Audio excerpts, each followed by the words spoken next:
नमस्कार दोस्तों, कैसे हैं आप सभी। मैं विष्णु कुमार आप सभी का अपने YouTube चैनल के इस वीडियो पर हार्दिक स्वागत करता हूं। दोस्तों, इस वीडियो में मैं आप लोगों को मैट्रिक बिहार बोर्ड एग्जाम 2025 से संबंधित साइंस वाले सब्जेक्ट से जुड़े टोटल 80 VBI ऑब्जेक्टिव प्रश्न बताने वाला हूं। दोस्तों, इस वीडियो में मैंने साइंस से जुड़े कुल जितने सारे प्रश्न लिया है, ये सभी के सभी प्रश्न आप लोगों के फाइनल एग्जाम के लिए बहुत ही महत्वपूर्ण होने वाले हैं। इसलिए आप लोग इस वीडियो को ध्यान से देखिएगा। इस वीडियो में मेरे द्वारा आंसर बताने से पहले आप लोग प्रश्न का आंसर बताइएगा, और जब वीडियो समाप्त हो जाएगा तो एंड में आप लोग इस वीडियो के कमेंट सेक्शन में आप लोग बताना कि आपने 80 प्रश्नों में से कितने प्रश्नों का जवाब सही दे पाया है। तो चलिए बिना देर किए शुरू करते हैं अपने आज के इस वीडियो क्लासेज को। दोस्तों, यहाँ पर पहला सवाल है, निम्नांकित में कौन सा पद विद्युत परिपथ में विद्युत शक्ति को निरूपित करता है। आप सभी को बताना है कि निम्नांकित में कौन सा पद विद्युत परिपथ में विद्युत शक्ति को निरूपित करता है। विद्युत परिपथ में विद्युत शक्ति को निरूपित करने वाला जो पद है, आप लोगों को यही बताना है। मेरे द्वारा आंसर बताने से पहले आप लोग प्रश्न का आंसर बता दीजिए। बताइए कि इसका सही ऑप्शन क्या होगा। यहाँ पर जल्दी आप लोग सही ऑप्शन बताने का प्रयास कीजिएगा। दोस्तों, यहाँ पर पहला का सही ऑप्शन होगा ऑप्शन नंबर डी, यानी कि विद्युत परिपथ में विद्युत शक्ति को निरूपित करने वाला पद I² RB होगा, V² RB होगा और V × I भी होगा। इसलिए पहला का सही आंसर ऑप्शन नंबर डी होगा। 2 नंबर सवाल है, निम्नलिखित पदार्थों में चालक है। आप लोगों को बताना है कि इन चारों पदार्थों में चालक पदार्थ कौन है। बताइएगा, चालक पदार्थ कौन है इसमें, बताइए तो चालक पदार्थ कौन है। चालक पदार्थ उसे कहा जाता है जिससे होकर विद्युत धारा का प्रवाह होता है। आप लोग बताइएगा दोस्तों कि इन चारों में से ऐसा वह कौन सा पदार्थ है जिससे होकर विद्युत धारा का प्रवाह होता है। तो यहाँ पर आप लोगों का सही आंसर होगा एल्युमिनियम। यदि आप लोगों ने एल्युमिनियम बताया था तो आप लोगों ने बिल्कुल सही बताया था। यहाँ पर ऑप्शन नंबर सी 2 का बिल्कुल सही आंसर होगा। अभ्रक, कांच, चीनी मिट्टी, इन सभी से होकर विद्युत धारा का प्रवाह बिल्कुल भी नहीं होता है, क्योंकि ये सभी के सभी पदार्थ एक प्रकार के अचालक पदार्थ हैं। ठीक है, यहाँ पर 3 नंबर के प्रश्न में आते हैं। इसमें पूछा गया है, एक सेल का विद्युत वाहक बल 1.5 वोल्ट है, 10 आवेश गुजरने पर कार्य होगा। आप लोगों को बताना है कि एक सेल का विद्युत वाहक बल 1.5 वोल्ट है, 10 आवेश गुजारने पर कार्य की मात्रा क्या होगी। यहाँ पर बताइए तो 3 का सही जवाब क्या होगा। यहाँ पर दोस्तों 3 का सही जवाब होगा 1.5 जूल। तीसरा का सही आंसर ऑप्शन नंबर सी होगा। 4 नंबर प्रश्न है, कुछ बादलों का रंग उजला क्यों होता है। कुछ बादलों का जो रंग होता है वो उजला क्यों होता है, आप लोगों को यही बताना है। किस भौतिक घटना के कारण कुछ बादलों का रंग उजला होता है। बताइए, जल्दी आप लोग बताइएगा। यहाँ पर कौन सा राइट ऑप्शन होगा। यहाँ पर राइट ऑप्शन होगा प्रकीर्णन के कारण। प्रकीर्णन के कारण ही कुछ बादलों का रंग उजला होता है, इसलिए सही आंसर ऑप्शन नंबर बी होगा। 5 नंबर सवाल है, फोकस से ध्रुव की ओर आने पर, सुनिएगा ध्यान से, फोकस से ध्रुव की ओर आने पर अवतल दर्पण में आवर्धन का मान होता है। जब फोकस से ध्रुव की ओर आते हैं अवतल दर्पण में, तो अवतल दर्पण में आवर्धन का मान क्या होता है, आप लोगों को यही बताना है। यानी कि बढ़ता है कि घटता है कि अचर आता है कि इनमें से कोई नहीं। 5 का जो सही ऑप्शन होगा यही आप लोगों को बताना है। तो दोस्तों, यहाँ पर सही आंसर होगा ऑप्शन नंबर ए, फोकस से ध्रुव की ओर आने पर अवतल दर्पण में आवर्धन का मान बढ़ता है, इसलिए सही आंसर ऑप्शन नंबर ए होगा।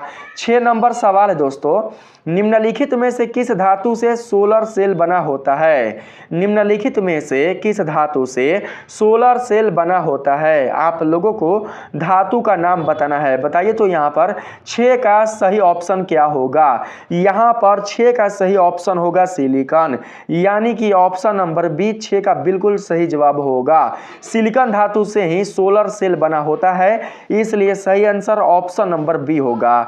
7 नंबर सवाल है, वैद्युत प्रतिरोध के कारण चालक में उत्पन्न होता है। बताइएगा आप लोग कि वैद्युत प्रतिरोध के कारण चालक में क्या उत्पन्न होता है। वैद्युत प्रतिरोध के कारण चालक में उत्पन्न होता है ऊष्मीय प्रभाव। तो यहाँ पर 7 का सही आंसर होगा ऑप्शन नंबर सी। ठीक है, ऑप्शन नंबर सी 7 का बिल्कुल सही जवाब होगा। 8 नंबर प्रश्न है, प्रतिरोध का मान बढ़ाने के लिए प्रतिरोधकों को जोड़ा जाना चाहिए।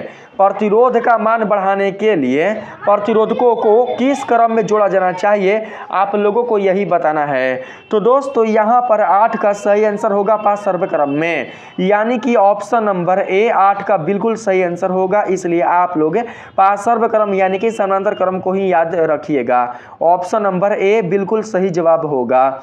9 नंबर सवाल है, श्वेत प्रकाश में वर्ण विक्षेपण उत्पन्न करता है। श्वेत प्रकाश में वर्ण विक्षेपण क्या उत्पन्न करता है? श्वेत प्रकाश में वर्ण विक्षेपण उत्पन्न करता है किस में, ये आप लोगों को बताना है। ठीक है, किस में उत्पन्न करता है? कांच की झिल्ली में, कि समतल दर्पण में, कि गोलीय दर्पण में, कि प्रिज्म में? बताइए तो 9 का सही आंसर क्या होगा? 9 का सही आंसर होगा प्रिज्म में। श्वेत प्रकाश में वर्ण विक्षेपण प्रिज्म में उत्पन्न होता है, इसलिए सही आंसर ऑप्शन नंबर डी होगा। 10 नंबर सवाल है, सरल सूक्ष्मदर्शी में किसका उपयोग होता है? बताइएगा आप लोग, सरल सूक्ष्मदर्शी में किसका उपयोग होता है? यहाँ पर 10 का सही आंसर क्या होगा? यहाँ पर 10 का सही आंसर होगा उत्तल लेंस। उत्तल लेंस का प्रयोग होता है किसमें? तो सरल सूक्ष्मदर्शी में। ऑप्शन नंबर डी 10 का बिल्कुल सही आंसर होगा। 11 नंबर सवाल है, नेत्र लेंस में समायोजन की क्रिया होती है। नेत्र लेंस में समायोजन की क्रिया किसके द्वारा संपादित होती है, आप लोगों को यही बताना है। बताइए तो 11 का यहाँ पर सही आंसर क्या होगा, बोलिएगा। 11 का सही आंसर आप लोग बताएंगे, बताइएगा जल्दी जल्दी। अगर आपका जवाब ऑप्शन नंबर सी है तो आपने बिल्कुल सही बताया है। नेत्र लेंस में समायोजन की क्रिया सिलियरी पेशियों द्वारा संपादित होती है, इसलिए सही जवाब ऑप्शन नंबर सी होगा। 12 नंबर सवाल है, प्रत्यावर्ती धारा की आवृत्ति कितनी है? बताइएगा दोस्तों, प्रत्यावर्ती धारा की आवृत्ति कितनी होती है? प्रत्यावर्ती धारा की जो आवृत्ति होती है वो 50 हर्ट्ज होती है। कितनी होती है? 50 हर्ट्ज। ऑप्शन नंबर सी 12 का बिल्कुल सही आंसर होगा। 13 नंबर सवाल है, किसी धारावाही परिनालिका के भीतर सभी बिंदुओं पर चुंबकीय क्षेत्र क्या होता है? किसी धारावाही परिनालिका के भीतर सभी बिंदुओं पर चुंबकीय क्षेत्र क्या होता है? आप लोग जल्दी जल्दी बताइए। समान होता है, असमान होता है, कोई निश्चित नहीं, इसमें से कौन सा राइट ऑप्शन होगा? आप लोग जल्दी जल्दी बताने का प्रयास कीजिएगा। यहाँ पर सही ऑप्शन होगा ऑप्शन नंबर ए। किसी धारावाही परिनालिका के भीतर सभी बिंदुओं पर ही चुंबकीय क्षेत्र समान होता है, इसलिए सही आंसर ऑप्शन नंबर ए होगा। 14 नंबर सवाल है दोस्तों, स्पेक्ट्रम प्राप्त करने के लिए किसका उपयोग होता है? स्पेक्ट्रम प्राप्त करने के लिए जिसका प्रयोग होता है, जिसका उपयोग होता है, आप लोगों को उसी का नाम बताना है। यहाँ पर 14 का सही आंसर होगा प्रिज्म। प्रिज्म के कारण ही स्पेक्ट्रम की प्राप्ति होती है, इसलिए सही आंसर ऑप्शन नंबर डी होगा। 15 नंबर सवाल है, कांच प्रिज्म द्वारा उत्पन्न श्वेत प्रकाश के स्पेक्ट्रम में किस रंग की किरण का झुकाव अधिक है? आप लोगों को उस रंग का नाम बताना है। ठीक है, कांच प्रिज्म द्वारा उत्पन्न श्वेत प्रकाश के स्पेक्ट्रम में जिस रंग की किरण का झुकाव अधिक है उस रंग को आप लोगों को बताना है। यहाँ पर 15 का सही आंसर क्या होगा? 15 का सही आंसर होगा बैंगनी। ऑप्शन नंबर डी 15 का बिल्कुल सही जवाब होगा। ठीक है, यहाँ पर 16 नंबर में आते हैं। इसमें पूछा गया है, लेंसों में मुख्य फोकस की संख्या कितनी होती है? लेंसों में मुख्य फोकस कितने होते हैं? बताइए तो, लेंसों में मुख्य फोकस की संख्या कितनी होती है? लेंसों में मुख्य फोकस की संख्या 2 होती है, प्रथम मुख्य फोकस और द्वितीय मुख्य फोकस। ऑप्शन नंबर ए आप लोगों का बिल्कुल सही जवाब होगा। अगर दोस्तों पूछ दिया जाए कि लेंसों में वक्रता केंद्रों की संख्या कितनी होती है, तो आप लोगों का यहाँ पर जो जवाब होगा वो क्या होगा? तो दोस्तों 2 ही होगा। आप जानते हैं कि लेंस में मुख्य फोकस की संख्या 2 होती है और साथ ही वक्रता केंद्र की संख्या भी 2 होती है। तो ऑप्शन नंबर जो आप लोगों का ए है वो दोस्तों 16 के लिए सही आंसर होगा। 17 नंबर के सवाल में आते हैं। यहाँ पर दोस्तों पूछा गया है किसी लेंस में बाहर की ओर उभरे दो गोलीय पृष्ठ हो तो इसे कहते हैं, क्या कहते हैं जी? किसी लेंस में बाहर की ओर उभरे दो गोलीय पृष्ठ हो तो उसे क्या कहते हैं? बताइएगा, क्या कहते हैं? उभरे हुए है ना, उभरा हुआ क्या कहा जाता है जी? तो दोस्तों कहा जाता है उत्तल लेंस। आप लोग पहचान गए होंगे क्या कहा जाता है? उत्तल लेंस कहा जाता है। ऑप्शन नंबर सी 17 का बिल्कुल सही आंसर होगा। 18 नंबर सवाल में पूछा गया है रोगियों के नाक, कान, गले आदि के जांच के लिए डॉक्टर प्रयोग करते हैं। रोगियों के नाक, कान, गले आदि के जांच के लिए डॉक्टर किस दर्पण का प्रयोग करते हैं? आप लोगों को उस दर्पण का नाम बताना है। यहाँ पर 18 का सही आंसर होगा अवतल दर्पण। अवतल दर्पण का ही प्रयोग डॉक्टर रोगियों के नाक, कान, गले की जांच करने हेतु करते हैं, इसलिए सही आंसर ऑप्शन नंबर ए होगा। 19 नंबर सवाल है प्रकाश के अपवर्तन के कितने नियम है? बताइएगा आप लोग, प्रकाश के अपवर्तन के कितने नियम होते हैं? जिस प्रकार से प्रकाश परावर्तन के 2 नियम होते हैं, ठीक इसी प्रकार से दोस्तों प्रकाश के अपवर्तन के 2 नियम होते हैं। तो यहाँ पर सही जवाब ऑप्शन नंबर सी होगा। यदि आपने ऑप्शन नंबर सी बताया था तो आप लोगों का जवाब बिल्कुल सही है।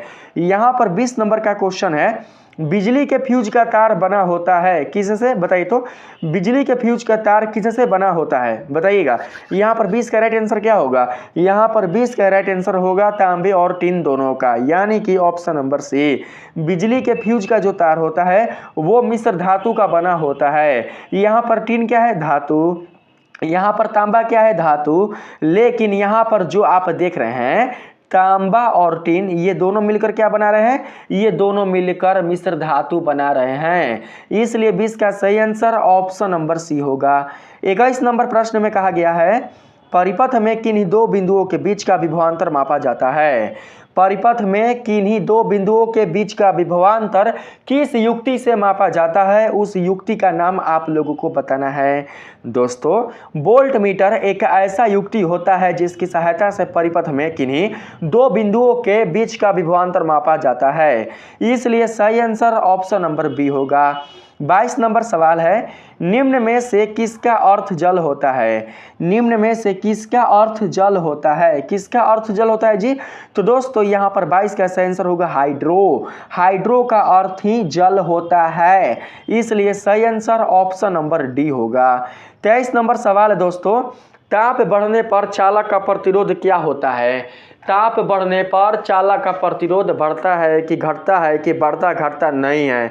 यहाँ पर 23 का जो सही आंसर होगा आप लोग बताने का प्रयास कीजिएगा।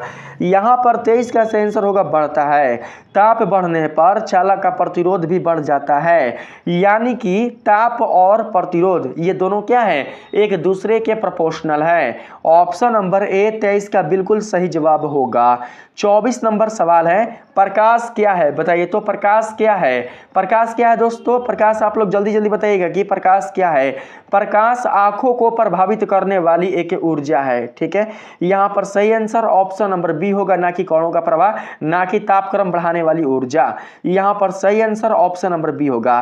प्रकाश के कारण ही हम किसी वस्तु को देख पाते हैं, हम किसी वस्तु को अच्छे से उसे हम दर्शन कर पाते हैं, ठीक है, यानी किसी वस्तु को हम अच्छे से देख पाते हैं। किसके वजह से? तो दोस्तों प्रकाश के वजह से। अगर प्रकाश ना हो तो हम आँख होते हुए भी, हमारे पास आँख होते हुए भी हम किसी वस्तु को देख नहीं सकते हैं, ठीक है। यहाँ पर 25 नंबर के प्रश्न में कहा गया है स्थिर विद्युत में आवेश, स्थिर विद्युत में आवेश क्या होते हैं? बताइएगा। स्थिर विद्युत में आवेश क्या होते हैं? स्थिर विद्युत में आवेश होते हैं दोस्तों विरामावस्था में, यानी कि स्थिर, ठीक है। स्थिर विद्युत में आवेश कैसे होते हैं? स्थिर विद्युत में आवेश विरामावस्था में होते हैं, यानी कि विरामावस्था में रहते हैं, स्थिर रहते हैं, इसलिए सही आंसर ऑप्शन नंबर ए होगा। यहाँ पर 26 नंबर के क्वेश्चन में कहा गया है दूरदृष्टि वाली आंखों साफ साफ देख सकती है।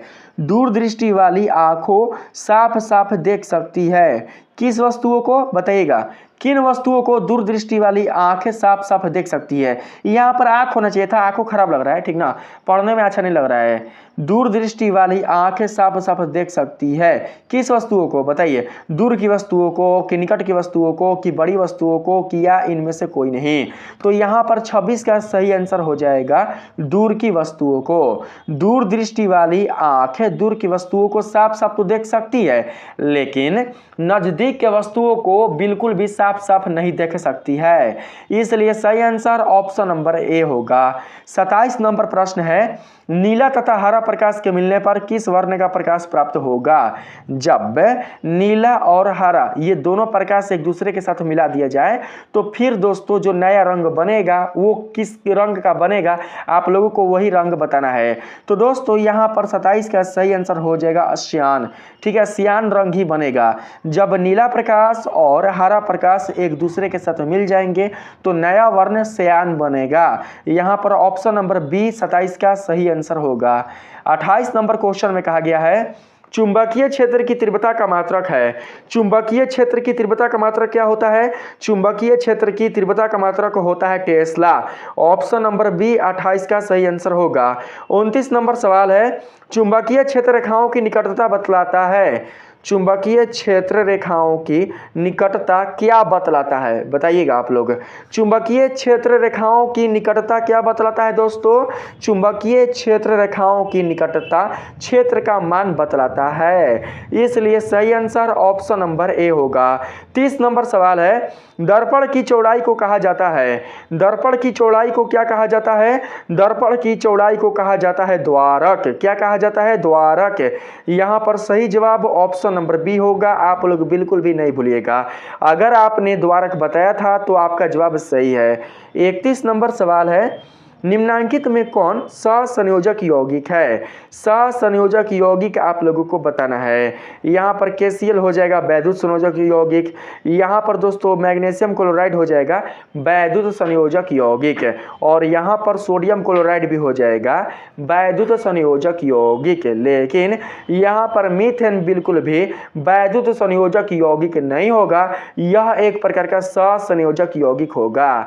सहसंयोजक यौगिक में जो दोस्तों परमाणु आते हैं वो दोस्तों अधातु ही आते हैं, ठीक है। देखिए धनायन भी रहता है अधातु के रूप में और ऋणायन भी रहता है अधातु के रूप में। अगर हम बात करें वैद्युत सहसंयोजक यौगिक का तो दोस्तों उसमें एक धातु आएंगे तो दूसरा अधातु आएगा, एक साथ बिल्कुल भी ना धातु आ सकते हैं, तो दोस्तों एक साथ ना बिल्कुल भी अधातु आ सकते हैं, ठीक है। तो यहाँ पर सही आंसर ऑप्शन नंबर दोस्तों हो जाएगा सी। 32 नंबर के सवाल में चलते हैं। पूछा गया है, अभिक्रियाशील समूह CO को कहते हैं। जो आप यहाँ पर अभिक्रियाशील समूह देख रहे हैं ना, इसको क्या कहा जाता है, आप लोगों को यही बताना है। इस समूह का क्या नाम है बताइए तो, इस समूह का नाम क्या है, इस समूह का नाम है कार्बोनिल समूह। क्या नाम है, कार्बोनिल समूह, जिसे कीटोन भी कहा जाता है। क्या कहा जाता है, कीटोन। तो दोस्तों यहाँ पर सही आंसर ऑप्शन नंबर डी होगा। 33 नंबर सवाल है यहाँ पर दोस्तों, किसी कोष में इलेक्ट्रॉनों की अधिकतम संख्या होती है। किसी कोष में इलेक्ट्रॉनों की अधिकतम संख्या कितनी होती है, किसी कोष में इलेक्ट्रॉनों की अधिकतम संख्या 2n² होती है, इसलिए 33 का सही आंसर ऑप्शन नंबर सी होगा। 34 नंबर सवाल है, कैथोड किरणों में क्या उपस्थित रहते हैं, बताइए तो। कैथोड किरणों में क्या उपस्थित रहते हैं, कौन से कण कैथोड किरणों में उपस्थित रहते हैं। तो दोस्तों यहाँ पर 34 का सही आंसर हो जाएगा ऑप्शन नंबर ए, यानी कि इलेक्ट्रॉन। कैथोड किरणों में इलेक्ट्रॉन उपस्थित रहते हैं, इसलिए सही आंसर ऑप्शन नंबर ए होगा। एनोड किरणों में क्या उपस्थित रहते हैं, एनोड किरणों में प्रोटॉन उपस्थित रहते हैं, ठीक है। आप लोग इस तरीके से समझ सकते हैं। बात करते हैं 35 नंबर के क्वेश्चन में। पूछा गया है, सभी अम्ल जल में घुलकर प्रदान करते हैं। सभी अम्ल जल में घुलकर क्या प्रदान करते हैं, तो दोस्तों हाइड्रोजन आयन। सभी अम्ल जल में घुलकर हाइड्रोजन आयन प्रदान करते हैं, इसलिए सही आंसर ऑप्शन नंबर ए होगा। 36 नंबर के प्रश्न में कहा गया है, वे सभी पदार्थ भस्म कहे जाते हैं यानी कि क्षार कहे जाते हैं जो जल में घुलकर किस प्रकार के आयन देते हैं? बताइए तो वे सभी पदार्थ भस्म कहे जाते हैं जो जल में घुलकर किस प्रकार के आयन देते हैं? किस प्रकार के आयन देने से ये पदार्थ भस्म कहलाएंगे? बताइए। यहाँ पर 36 का सही आंसर क्या होगा? 36 का सही आंसर होगा हाइड्रा ऑक्साइड आयन यानी कि हाइड्रोक्सिल आयन। यहाँ पर सही आंसर ऑप्शन नंबर ए होगा। जब भी कोई क्षार जल में घुलेगा ना तो दोस्तों हाइड्रोक्सिल आयन ही देगा। जब भी कोई अम्ल जल में घुलेगा ना तो दोस्तों हाइड्रोजन आयन ही देगा। ठीक है, इसे आप लोग अच्छे से समझ के रखिएगा। 36 नंबर के प्रश्न में आते हैं। पूछा गया है वैसे लवण जो अम्ल और भस्म के पूर्ण उदासीकरण से बनते हैं कहे जाते हैं। वैसे लवण, आप लोगों को लवण का नाम बताना है दोस्तों। वैसे लवण जो अम्ल और भस्म के पूर्ण उदासीकरण से बनते हैं उन्हें क्या कहा जाता है? यहाँ पर 37 का सही आंसर क्या होगा? 37 का सही आंसर होगा सामान्य लवण। सामान्य लवण ही 37 का बिल्कुल सही जवाब होगा, इसलिए ऑप्शन नंबर ए को सिलेक्ट कर लेंगे। यहाँ पर 38 नंबर सवाल है दोस्तों। प्रथम कार्बनिक यौगिक यूरिया का संश्लेषण किसने किया था? प्रथम कार्बनिक यौगिक यूरिया का संश्लेषण जिसने किया था आप लोगों को उनका नाम बताना है। तो दोस्तों यहाँ पर जो सही आंसर होगा वो हो जाएगा ऑप्शन नंबर बी यानी कि ओहलर। ओहलर ने ही प्रथम कार्बनिक यौगिक यूरिया का संश्लेषण किया था, इसलिए सही आंसर ऑप्शन नंबर बी होगा। 39 नंबर सवाल है कैल्शियम कार्बाइड जल के साथ अभिक्रिया कर देता है। कैल्शियम कार्बाइड जब जल के साथ अभिक्रिया करता है तो क्या देता है? आप लोगों को यही बताना है। तो दोस्तों देखिए, जब भी कैल्शियम कार्बाइड जल के साथ अभिक्रिया करता है तो दोस्तों जानते हैं क्या देता है? वो देता है एथाइन। क्या देता है? एथाइन। ऑप्शन नंबर डी बिल्कुल आप लोगों का सही आंसर होगा। ठीक है, किसी भी क्वेश्चन को आप लोग बिल्कुल भी हल्के में नहीं लीजिएगा। ये प्रश्न आप लोगों के फाइनल एग्जाम में आने वाले हैं, इसलिए आप लोग इन सभी प्रश्नों को अच्छे से पढ़कर इनके जो भी उत्तर होंगे उसे याद कर लीजिएगा। ठीक है, चलिए चलते हैं 40 नंबर में। पूछा गया है लोहा से जिंक लेपित करने की क्रिया को कहते हैं। लोहा से जिंक लेपित करने की क्रिया को क्या कहते हैं? लोहा से जिंक लेपित करने की क्रिया को कहते हैं गैल्वेनीकरण। यहाँ पर सही आंसर ऑप्शन नंबर बी होगा, गैल्वेनीकरण कहते हैं।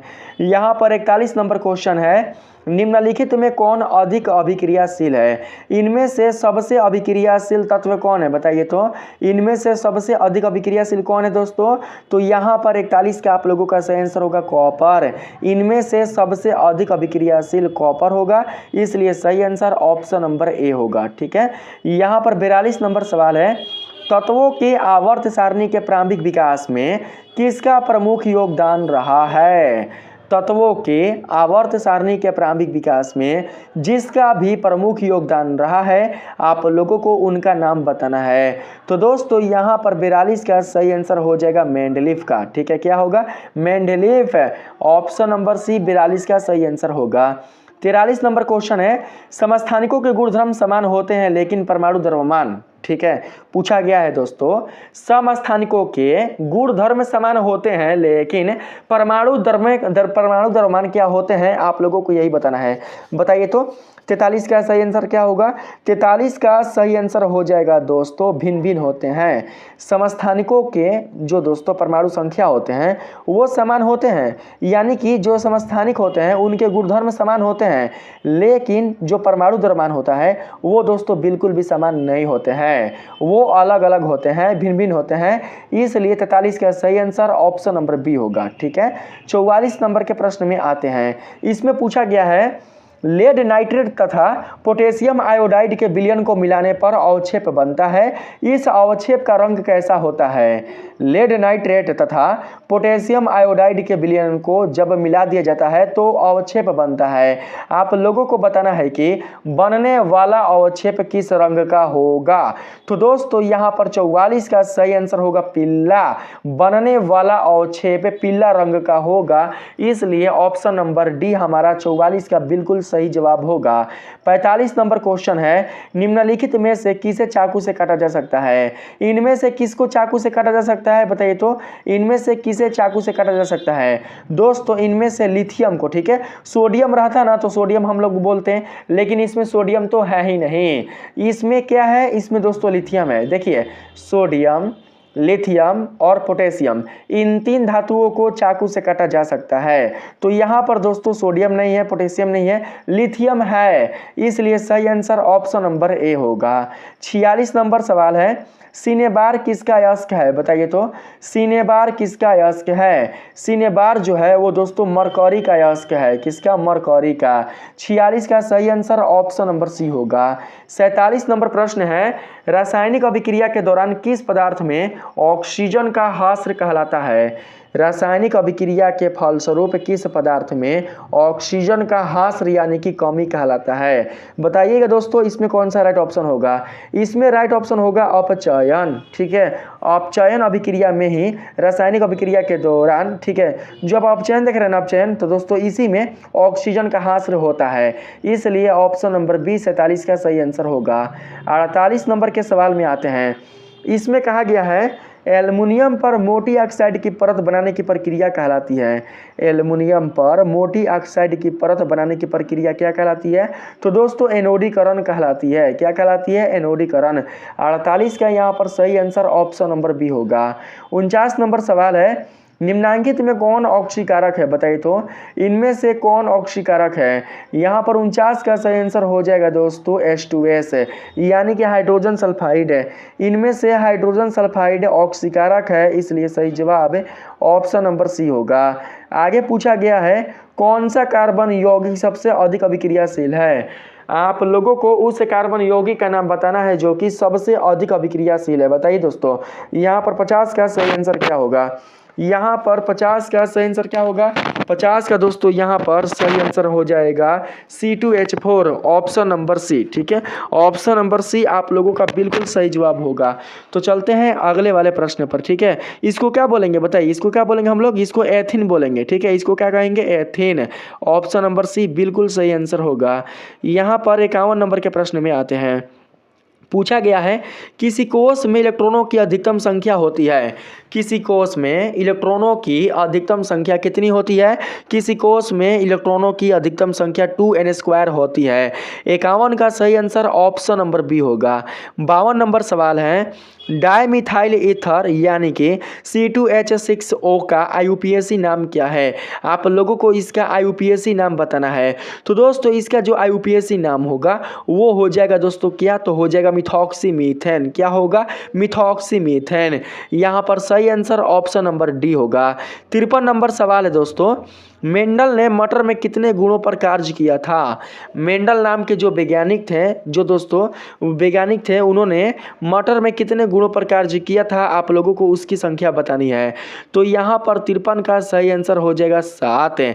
मेंडल ने मटर के 7 गुणों पर कार्य किया था, इसलिए सही आंसर ऑप्शन नंबर ए होगा।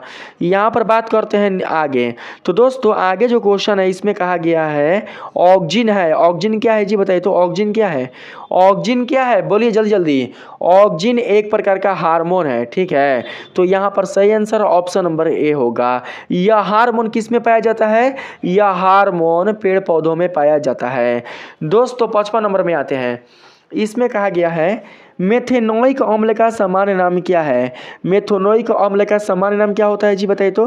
सामान्य नाम बताना है, साधारण नाम। ठीक है, यहाँ पर साधारण नाम हो जाएगा फॉर्मिक अम्ल।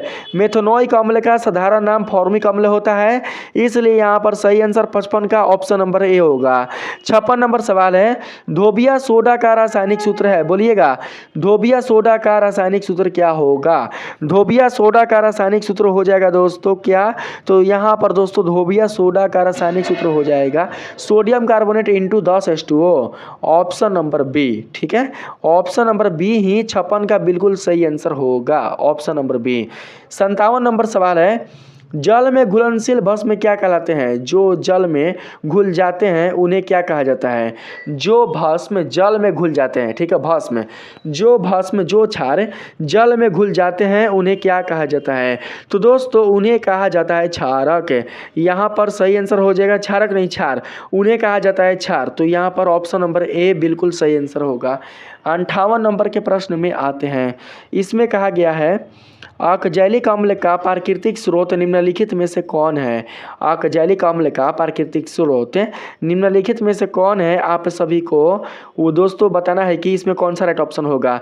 तो यहाँ पर जानते हैं, यहाँ पर प्राकृतिक स्रोत हो जाएगा अकजैलिक अम्ल का टमाटर, ठीक है, टमाटर में ही अकजैलिक अम्ल पाया जाता है, इसलिए सही आंसर ऑप्शन नंबर बी होगा, ठीक है। अगर टमाटर न रहकर अगर दोस्तों अमरूद रह जाता तो हम लोग अमरूद को सेलेक्ट करते हैं, क्योंकि अमरूद में भी अकजैलिक अम्ल ही पाया जाता है। यहाँ पर 59 नंबर के प्रश्न में आते हैं। पूछा गया है उपचयन अपचयन अभिक्रिया को क्या कहते हैं? उपचयन अपचयन अभिक्रिया को रेडॉक्स अभिक्रिया कहते हैं। क्या कहते हैं? रेडॉक्स अभिक्रिया। 60 नंबर के प्रश्न में आते हैं दोस्तों। पूछा गया है कर्माकुंचक गति कहाँ पाई जाती है? कर्माकुंचक गति कहाँ पाई जाती है? कर्माकुंचक गति जहाँ पाई जाती है आप लोगों को उसका नाम बताना है। तो दोस्तों उसका सही आंसर होगा आहार नली में, ठीक है। कर्माकुंचक के कारण ही हमारा जो भोजन होता है वो दोस्तों सरलता पूर्वक हमारे आमाशय तक पहुंच पाता है। अगर कर्माकुंचक की प्रक्रिया ना हो तो बिल्कुल भी हमारा भोजन हमारे ग्रासनली से होते हुए आमाशय तक नहीं जा पाएगा। तो यहाँ पर आप लोगों का सही आंसर होना चाहिए ऑप्शन नंबर बी, ठीक है। ऑप्शन नंबर बी यदि आपने दोस्तों सेलेक्ट किया है तो आप लोगों का जवाब बिल्कुल सही है। 61 नंबर सवाल है टैनिन मुख्यतः कहाँ जमा होता है? टैनिन मुख्यतः कहाँ जमा होता है? कहाँ जमा होता है जी टैनिन? तो यहाँ पर दोस्तों सही आंसर क्या होगा? यहाँ पर सही आंसर होगा वृक्ष के छाल। वृक्ष के छाल में ही टैनिन जमा होता है, इसलिए सही आंसर ऑप्शन नंबर ए होगा। कहाँ पर? वृक्ष के छाल में टैनिन जमा होता है, ठीक है। यहाँ पर 62 नंबर के प्रश्न में आते हैं। पूछा गया है हृदय का पेसमेकर किसे कहा जाता है? हृदय का पेसमेकर किसे कहा जाता है? हृदय का पेसमेकर कहा जाता है एस ए नोड को। किसको? एस ए नोड को। ऑप्शन नंबर ए 62 का बिल्कुल सही आंसर होगा। 63 नंबर सवाल है दोस्तों।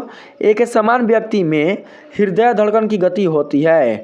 एक समान व्यक्ति में हृदय धड़कन की गति कितनी मिनट होती है आप लोग बताइए। ऑप्शन आपके सामने है, बताइए कि कौन सा ऑप्शन राइट होगा। बताइएगा जल्दी जल्दी आप लोग दोस्तों। 63 का कौन सा सही आंसर होगा? यहाँ पर दोस्तों मैं आप लोगों को आंसर बता देता हूँ। 63 का यहाँ पर सही आंसर हो जाएगा बाबू ऑप्शन नंबर सी, 70 से 80 प्रति मिनट, ठीक है। एक समान व्यक्ति में हृदय धड़कने की जो गति होती है वो दोस्तों 70 से 80 बार प्रति मिनट होती है। तो यहाँ पर सही जवाब ऑप्शन नंबर सी हो जाएगा, ठीक है। 64 नंबर सवाल में चलते हैं। पूछा गया है रुधिर चाप नियंत्रित होता है। रुधिर चाप किसके द्वारा नियंत्रित होता है? आप लोगों को उस यंत्र का नाम बताना है। यंत्र नहीं है दोस्तों, यहाँ पर हार्मोन है, ठीक है। हार्मोन का नाम बताना है, ठीक है। तो दोस्तों यहाँ पर 64 का सही आंसर हो जाएगा ऑप्शन नंबर सी, एड्रीनल द्वारा, ठीक है। रुधिर जो चाप है वो एड्रीनल ग्रंथि द्वारा नियंत्रित होता है, इसलिए सही आंसर ऑप्शन नंबर सी होगा। 65 नंबर के क्वेश्चन में कहा गया है कौन सा पादप हार्मोन पत्तियों के मुरझाने के लिए उत्तरदायी है? आप लोगों को उस पादप हार्मोन का नाम बताना है जो कि पत्तियों के मुरझाने के लिए उत्तरदायी है। तो यहाँ पर 65 का सही आंसर हो जाएगा ऑक्जिन, ऑप्शन नंबर ए बिल्कुल सही आंसर होगा। 66 नंबर सवाल है पत्तियों में गैसों का आदान प्रदान कहाँ होता है? पत्तियों में गैसों का आदान प्रदान कहाँ होता है? तो रंध्र में, ठीक है, रंध्र में। यहाँ पर 66 का सही आंसर हो जाएगा ऑप्शन नंबर बी, ठीक है दोस्तों। यहाँ पर ऑप्शन नंबर बी आप लोगों का बिल्कुल सही आंसर होगा। 67 नंबर क्वेश्चन है पीत रस कहाँ से स्रावित होता है? बताइए तो पीत रस कहाँ से स्रावित होता है? पीत रस स्रावित होता है दोस्तों कहाँ से? तो दोस्तों स्रावित होता है यकृत से, ठीक ना, याद रखिएगा। पीत रस यकृत से ही स्रावित होता है, इसलिए सही आंसर ऑप्शन नंबर बी होगा। 68 नंबर के क्वेश्चन में कहा गया है प्रतिवर्ती चाप कहाँ बनते हैं? प्रतिवर्ती चाप कहाँ बनते हैं? प्रतिवर्ती जो चाप है वो दोस्तों बनता है मेरुरज्जु में, इसलिए सही आंसर ऑप्शन नंबर सी होगा। 69 नंबर के क्वेश्चन में कहा गया है निम्न में से कौन एक उभयलिंगी जंतु है? उभयलिंगी जंतु आप लोगों को बताना है, इसमें से कौन एक उभयलिंगी जंतु है? तो यहाँ पर 69 का सही आंसर हो जाएगा केंचुआ। केंचुआ एक प्रकार का उभयलिंगी जंतु है, इसलिए सही आंसर ऑप्शन नंबर ए होगा। 61 नंबर के क्वेश्चन में आने का प्रयास करते हैं दोस्तों। यहाँ पर 61 नहीं जी, 70 नंबर के प्रश्न में आते हैं। पूछा गया है पुष्पी पौधों में लैंगिक जनन होता है। पुष्पी पौधों में लैंगिक जनन किसके द्वारा होता है? आप लोग बताइए जल्दी जल्दी। पुष्पी पौधों में किसके द्वारा लैंगिक जनन होता है? यहाँ पर 70 का सही आंसर हो जाएगा ऑप्शन नंबर दोस्तों बी, यानी कि फूलों द्वारा। फूलों द्वारा ही पुष्पी पौधों में लैंगिक जनन होता है, इसलिए सही आंसर ऑप्शन नंबर बी होगा। 71 नंबर सवाल है, बाघ उपभोक्ता है, बताइएगा दोस्तों आप लोग, बाघ उपभोक्ता है किस स्तर का? किस स्तर का बाघ उपभोक्ता है? तो यहाँ पर 71 का सही आंसर होगा तृतीय पोषी स्तर का। तृतीय पोषी स्तर का बाघ उपभोक्ता है, इसलिए सही आंसर ऑप्शन नंबर सी होगा। 72 नंबर सवाल है, निम्नांकित में से किसको जीव विज्ञान का पिता कहा जाता है? जीव विज्ञान का पिता क्यों किसे कहा जाता है बताइए? तो जीव विज्ञान का, ठीक है, जीव विज्ञान का पिता किसे कहा जाता है? यहाँ पर बिल्कुल भी पादप विज्ञान या फिर बिल्कुल भी जीव विज्ञान के बारे में नहीं पूछा है। जीव विज्ञान नहीं दोस्तों, जंतु विज्ञान, ठीक है। जीव विज्ञान के ही दो भाग होते हैं, कौन कौन? एगो पादप विज्ञान और एगो जंतु विज्ञान, ठीक है। जंतु विज्ञान का खोज करने वाले थे अरस्तु, और पादप विज्ञान का खोज करने वाले थे उनका नाम था दोस्तों शायद थियोफ्रस्टस उनका नाम था, ठीक है। पादप जगत का खोज करने वाले थे, पादप विज्ञान को खोज करने वाले थे थियोफ्रस्टस, और जंतु विज्ञान का खोज करने वाले थे अरस्तु। यहाँ पर पूछा गया है दोस्तों जीव विज्ञान, तो जीव विज्ञान का पिता दोस्तों किसे कहा जाता है? मैंने आप लोगों को बताया था, जीव विज्ञान का पिता दोस्तों कहा जाता है लैमार्क को। यहाँ पर लैमार्क होना चाहिए, लामार्क, यहाँ पर ऑप्शन नंबर ए, ठीक है। लेकिन दोस्तों जानते हैं यहाँ पर अरस्तुए मतलब हर जगह कितना बार दोस्तों अरस्तुए मतलब इसे आंसर में दिया रहता है। आप लोगों की किताब में भी अरस्तु ही दिया हुआ है, आप लोग अरस्तु मारना, ठीक ना, आप लोग अरस्तु मारिएगा, बिल्कुल भी लैमार्क नहीं मारिएगा। जीव विज्ञान का पिता अरस्तु को आप लोग सेलेक्ट कीजिएगा, लेकिन यहाँ पर सही आंसर लैमार्क ही होगा। तो दोस्तों चलिए यहाँ पर चलते हैं आगे, कन्फर्म बताते हैं। कन्फर्म आप लोगों का सही आंसर अरस्तु ही होगा, आप लोग अरस्तु ही मारिएगा, ठीक है। चलिए 73 नंबर के प्रश्न में आते हैं। पूछा गया है लैंगिक जनन की विधि है, बताइए तो लैंगिक जनन की विधि इनमें से कौन है?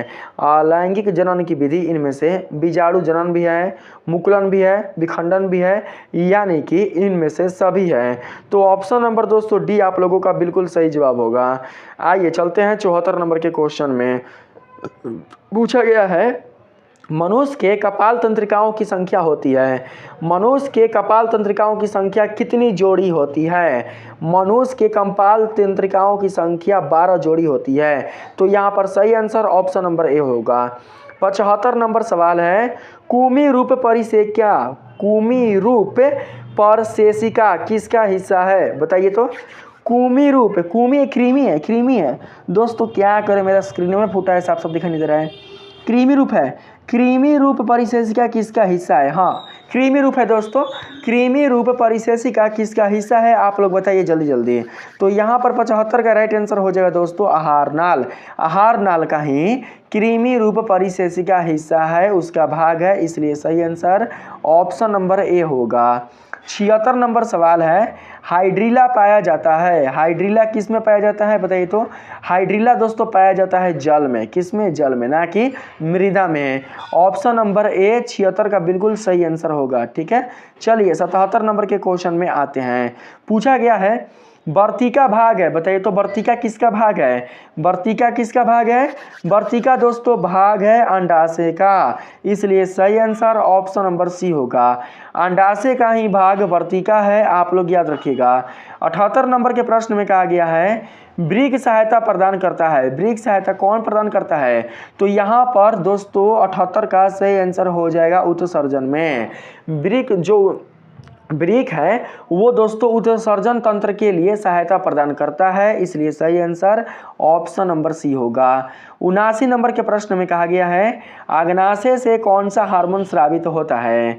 अग्नाशय से कौन सा हार्मोन स्रावित होता है, आप लोग बताइए। तो दोस्तों यहाँ पर 79 का सही आंसर हो जाएगा इंसुलिन। ठीक है, 79 का करेक्ट जवाब क्या होगा, 79 का करेक्ट जवाब होगा इंसुलिन। अग्नाशय में इंसुलिन हार्मोन स्रावित होता है, इसलिए सही जवाब ऑप्शन नंबर डी होगा।